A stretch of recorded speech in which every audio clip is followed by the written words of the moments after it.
Hey, it's not your typical gay Elio here. I'm standing in front of my 2022 Mercedes-Benz G550 with every available option. Executive package, all the baloney. Nice white interior. But I would like to say one thing to Mercedes-Benz.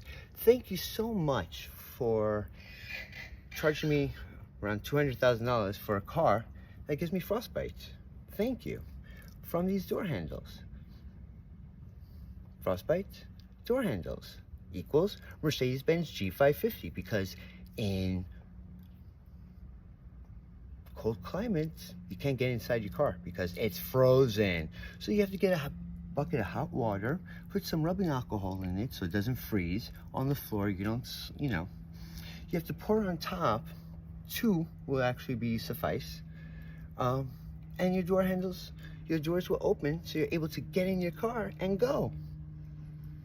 But thank you, Mercedes-Benz, for frostbite.